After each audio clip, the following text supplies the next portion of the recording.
Hello, this is Mr. Miller and welcome to video 2A. In this video, we're going to talk about translating between verbal and algebraic expressions. There's a lot to know about this, and this video just gives a couple examples to give you an idea of what we need you to do.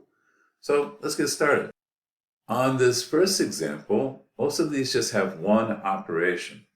For instance, the first one says the sum of x and 12. We want to translate that into an algebraic expression. The sum is addition, so we just have to write x plus 12 for this one. And that's translating it into an algebraic expression. It only had one operation, addition. For b, 26 less than x. This is one that kind of is tricky to people. We want to do it the order we read it. We want to say 26, we realize less than is probably subtraction, and then x. But we've got to think we're taking 26 away from x. It's 26 that's being subtracted. So this one is x minus 26. So already on the second one, we got one to watch out for. Don't be tricked by that. The difference of x and 16. Difference is another word for subtraction. And this time, it is in the order we see it here. The difference of x and 16 is just x minus 16. The product of x and 4. Well, product means multiplication. So the product of x and 4 we could write as x times 4. But normally in algebra, we put the 4 in front of the x. And usually we leave out the dot for multiplication. 4x means 4 times x. So far we've had addition, subtraction, and multiplication.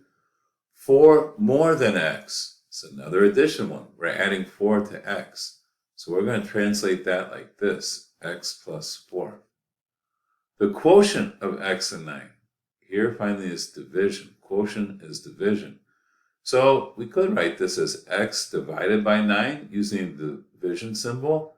But usually in algebra, we're going to write it as a fraction, x over 9. That means x divided by 9.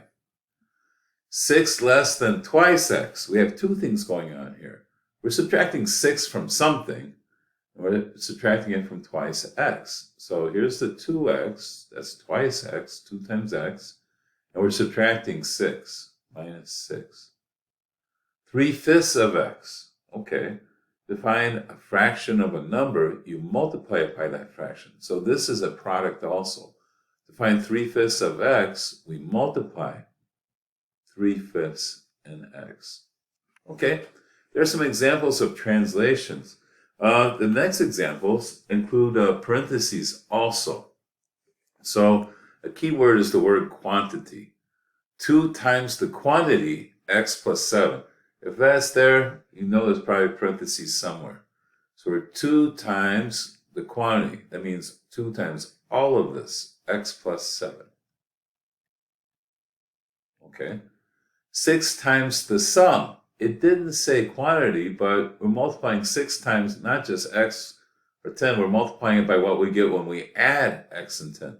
We're multiplying it by the result of x plus 10. So it's 6 times all of that. This is the sum of x plus 10, and we're multiplying all of that by 6.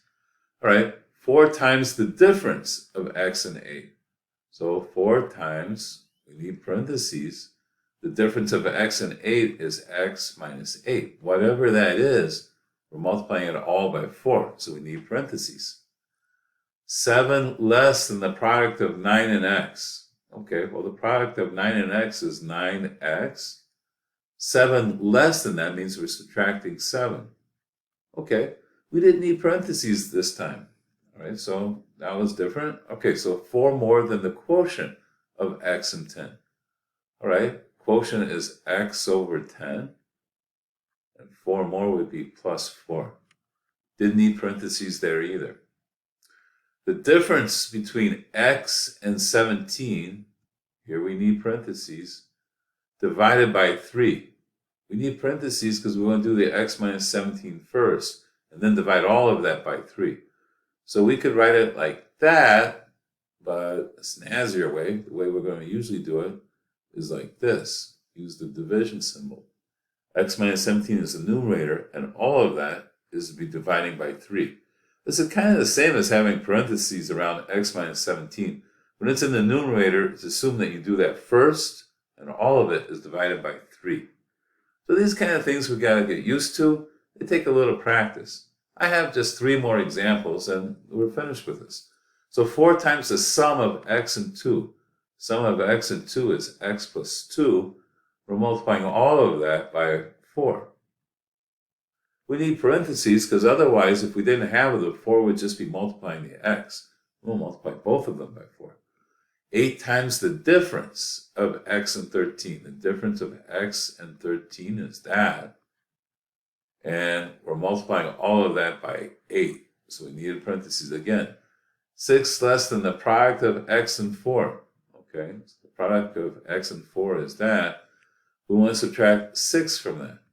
We don't need parentheses because we do the 4 times x first anyway. That's why we don't need parentheses there. Okay, you can do this. Keep practicing. Good luck.